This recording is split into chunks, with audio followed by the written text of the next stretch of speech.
Bonjour à tous, je vous transmets cette vidéo qui n'a d'autre ambition que de transmettre mon expérience et donner peut-être quelques idées à ceux qui, comme moi, sont de modestes bricoleurs et ont envie de créer leur propre meuble de salle de bain en béton cellulaire. De mon côté, j'ai voulu enlever ce vieux meuble pour monter mon propre meuble.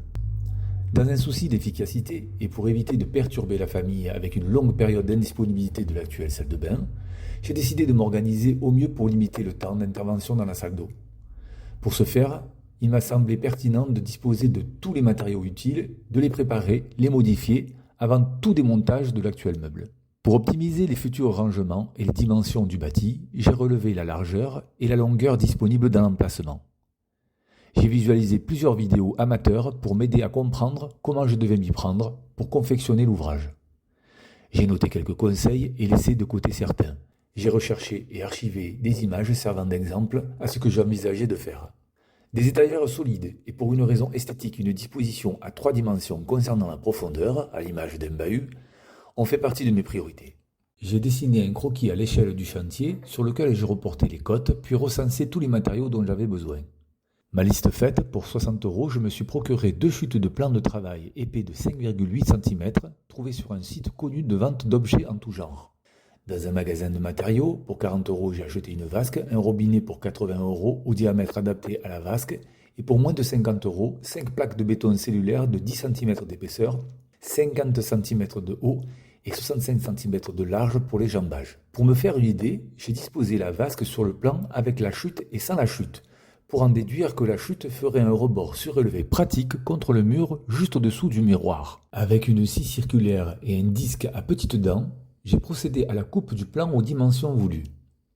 Pour m'aider à couper droit, j'ai utilisé une règle fixée avec des serre-joints. Au crayon, l'emplacement d'encastrement de la vasque a été dessiné sur le plan avant de procéder au perçage. Pour le perçage, pour chaque côté, j'ai fait plusieurs trous à la perceuse jusqu'à ce que je puisse y glisser la scie pour couper. Une fois la vasque installée ponctuellement, l'emplacement du robinet sur la vasque a été reporté sur le plan dans le but de percer le trou au bon endroit et au bon diamètre. Je me suis ensuite occupé des plaques de béton cellulaire. À l'aide de mon croquis, je les ai présentées dans la salle de bain pour vérifier et confirmer que la hauteur et la profondeur finale correspondaient à ce que je voulais et déterminer définitivement où les étagères seraient placées. J'ai supprimé les languettes d'emboîtement des plaques de béton cellulaire à la scie avant de les poncer et les scier aux bonnes dimensions, hauteur, largeur, profondeur. Attention, le découpage du béton cellulaire est délicat puisqu'il est facilement cassant. Précautionneux, il m'a fallu une demi-journée pour finaliser les 3 futurs jambages en prévoyant les emplacements des supports d'étagères. Je suis passé à la fabrication des 2 supports en acier pour les étagères en les découpant à la bonne longueur avant de les ébavurer pour qu'ils ne soient pas tranchants.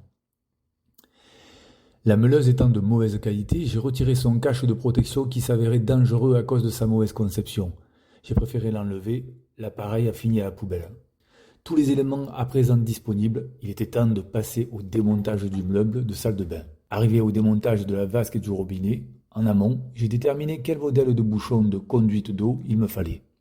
Je les ai achetés dans un magasin de matériaux, j'ai coupé l'eau, retiré le mitigeur et le bloc meuble vasque. Une fois retiré, j'ai utilisé du téflon pour installer les bouchons et j'ai rouvert la circulation d'eau pour le reste de la maison. Après un lessivage complet du sol, des plinthes et des murs, je me suis attelé au montage des jambages. J'ai décidé d'utiliser une colle flex polyvalente que j'utilise pour des pierres de parement extérieures. Sans rien coller, j'ai disposé les premiers éléments pour vérifier si mon projet était cohérent. Et heureusement, j'ai dû décaler le jambage du milieu sur la gauche pour que la vasque puisse s'encastrer correctement sans que j'aie à entamer le jambage central. Après la préparation de la colle, il est l'heure de se lancer. Avant de procéder au collage des plaques, pensez à balayer ou mieux aspirer avec un aspirateur chaque plaque afin de retirer la poussière abondante sur ce genre de matériaux et optimiser la prise de la colle. J'ai décidé de faire un double encollage mur-plaque de béton cellulaire. Une fois encollé, il faut penser à faire en sorte que la plaque posée soit d'aplomb et de combler les vides éventuels présents entre le mur et la plaque. Après 24 heures de séchage, la première partie des jambages fixés, Les supports d'étagères ont été présentés et disposés de manière à ce qu'ils soient efficaces lorsqu'on y mettra les étagères et tous les produits ménagers et de beauté. Une fois les barres et les emplacements identifiés, j'ai utilisé une machine de type Dremel pour faire les encoches de réception avec précision. Avant d'insérer définitivement les supports d'étagères, j'ai veillé à ce qu'ils soient de niveau, puis aspiré à nouveau les plaques avant de coller la partie supérieure des jambages en garnissant bien au niveau des encoches. On continue avec le même procédé jusqu'à ce que les jambages soient complètement terminés et secs. Le bâti terminé, on vérifie au niveau la planéité et on rectifie si besoin avec un disque à poncer. Il est temps de poser le plan et la vasque et de vérifier le niveau du tout. J'ai réservé la coupe du rebord à la fin pour être sûr qu'elle serait à la bonne longueur. Après avoir repéré sans coller les différents éléments en PVC relatifs à l'évacuation d'eau par rapport à la nouvelle vasque et au siphon, une fois certaine de son efficacité, j'ai poncé et collé l'ensemble. Sans oublier de couper l'eau, j'ai retiré et branché les 2 raccords d'eau du nouveau bitigeur avec du téflon. Entre-temps, pour 40 €, j'ai déniché une petite affaire pour l'achat d'un miroir avec une lampe à LED que j'ai immédiatement installée. Sans attendre, je me suis occupé des joints, j'ai dégraissé puis scotché tous les endroits à jointer. Avec une cartouche de mastic silicone pour salle de bain, du white spirit avec mon index ganté trempé dans le white pour chaque passage, j'ai pressé les joints. J'ai retiré le scotch après chaque ligne complète faite. Prenez vraiment le temps de bien scotcher pour un rendu sympa.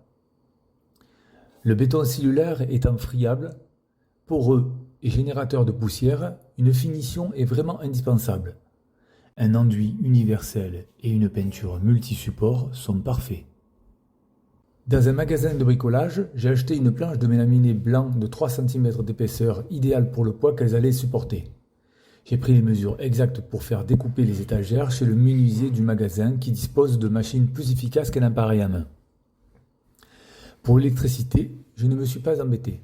J'ai repris le système de l'ancien meuble pour l'adapter dans mon projet à l'aide de goulottes, d'une boîte de dérivation et d'un interrupteur. Cette vidéo est terminée, au même titre que de nombreuses vidéos m'ont permis d'y voir plus clair dans l'élaboration de l'aboutissement de mon projet. J'espère que la mienne éclairera certains d'entre vous dans le but qu'ils se sont fixés.